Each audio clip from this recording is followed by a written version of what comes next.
Vivo y12s। তো hey guys, side fingerprint, 5000 mAh battery এবং 6.5 ইঞ্চির বিগ ডিসপ্লে সমৃদ্ধ ভিভোর নতুন একটি স্মার্টফোন ভিভো y12s।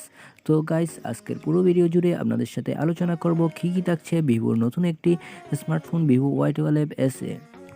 আপনারা যদি ভালোভাবে লক্ষ্য করেন তাহলে আপনারা দেখতে পাবেন ভিভো y12s এর প্রায় 60-70% ফিচার্সই ভিভো y11 হ্যান্ডসেটটির সাথে মিলে যায়। কারণ ভিভো y11 হ্যান্ডসেটটিতে র্যাম রম ভেরিয়েন্ট ছিল 3GB র্যাম এবং 2GB রম। ঠিক সেমভাবে ভিভো y12s এই হ্যান্ডসেটটিতেও রয়েছে 3GB র্যাম এবং 32GB রম ভেরিয়েন্ট।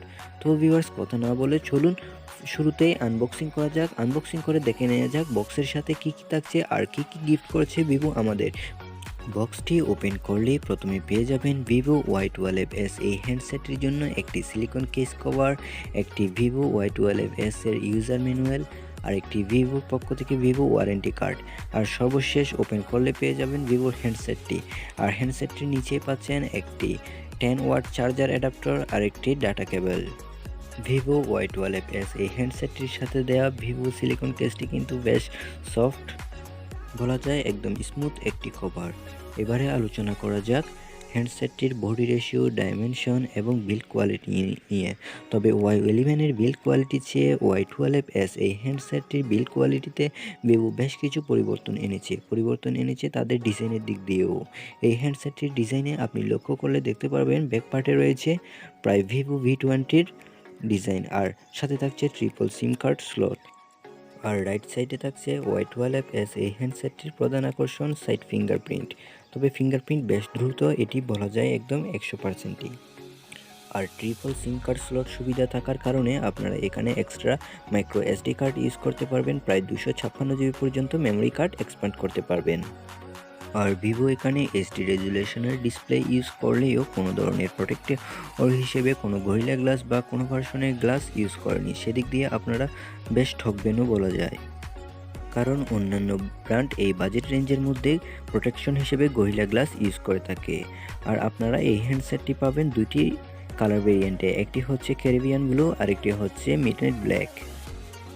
আর ক্যামেরা বাম্পটি অনেকটা দেখতে ট্রিপল ক্যামেরা সেটআপের মতো লাগলেও আসলে এটি হচ্ছে একটি ডুয়েল ক্যামেরা সেটআপ, যেখানে অন্যান্য ব্র্যান্ড আমাদেরকে ট্রিপল ক্যামেরা বা কোয়াড ক্যামেরা সেটআপ প্রেফার করে সেম বাজেট রেঞ্জের মধ্যেই।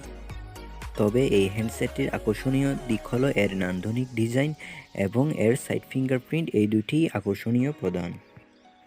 আর প্রসেসরের দিক বিবেচনা করতে গেলে ভিভো সেম বাজেট রেঞ্জে আমাদেরকে প্রেফার করছে হেলিও P35 প্রসেসর, যেটি একটি লো বাজেট প্রসেসর বা এন্ট্রি লেভেলের প্রসেসর, যেখানে অন্যান্য ব্র্যান্ড সেম বাজেট রেঞ্জের মধ্যে আমাদেরকে প্রেফার করে স্ন্যাপড্রাগন প্রসেসর। তবে ভিভো চাইলে লো বাজেটে মিডিয়াটেক হেলিও G সিরিজের প্রসেসর ইউজ করতে পারে। হ্যান্ডসেটটির নিচের দিকে লক্ষ্য করলে দেখতে পাবেন Type-C কেবল, 3.5mm হেডফোন জ্যাক, আর রয়েছে স্পিকার। আর পিছনের দিকে রয়েছে ট্রিপল ক্যামেরা সেটআপের মতো দেখতে ডুয়েল ক্যামেরা সেটআপ। তবে ডিসপ্লেতে মাল্টিটাস্কিংয়ের ক্ষেত্রে টাচ স্যাম্পলিং রেট আমার কাছে খুবই স্মুথ মনে হয়েছে। আর সাথে পাচ্ছেন ভিভোর চিরপরিচিত অপারেটিং সিস্টেম ভিভো ফানটাচ OS 11, যার কারণে আপনি এখানে বিভিন্ন রকমের কনভেনিয়েন্স টুল এবং স্মার্ট গেস্টারও ইউজ করতে পারবেন। আর অ্যান্ড্রয়েড 10 নিয়ে এই OS 11টি আপনাকে বেশ ভালো টাচ স্যাম্পলিং রেট শো করবে। এবারে আলোচনা করা যাক এই হ্যান্ডসেটটিতে গেমিং নিয়ে। Vivo y12s A PUBG, free fire খুব ভালোভাবে রান করলেও পাবজির মতো গেম হাই গ্রাফিক্সে তেমনভাবে রান করছিল না, অর্থাৎ একটু ল্যাগ করছিল। তবে কল অফ ডিউটি লো গ্রাফিক্সে বেশ ভালোভাবেই রান করছিল। কল অফ ডিউটি এবং পাবজির মতো ভারী গেম হাই গ্রাফিক্সে না খেলাই ভালো, তবে ফ্রি ফায়ার বেশ স্বাচ্ছন্দ্যেই আপনি খেলতে পারবেন। এবারে আলোচনা করা যাক ক্যামেরা সেকশন নিয়ে। ভিভো ক্যামেরা সেকশানে আগের বেশ ভুল ত্রুটিগুলো এটিতে সলভ করেছে স্মুথনেস, শার্পনেস এবং অ্যাপারচার নিয়েও। তবে y11 এর মধ্যে যে হোয়াইট ব্যালেন্স নিয়ে প্রবলেমটি ছিল সেটি এই ভিভো y12s হ্যান্ডসেটটিতে একদম সলভ করে দিয়েছে বলা যায়, কারণ প্রত্যেকটা ছবিতেই স্মুথনেস লক্ষ্য করছিলাম। তবে এই হ্যান্ডসেটটির বাজার মূল্য যদি 11,000 বা 11,500-এর মধ্যে হতো তবে আপনাকে হ্যান্ডসেটটি কেনার জন্য সাজেস্ট করা যেত। তো ভিউয়ার্স, ভিডিওটি ভালো লাগলে অবশ্যই একটি লাইক করবেন, কমেন্ট করবেন আর সাবস্ক্রাইব করে পাশে থাকা বেল আইকনটি বাজিয়ে দিতে ভুলবেন না। আর অবশ্যই সোশ্যাল মিডিয়াতে শেয়ার করে দিবেন। ধন্যবাদ।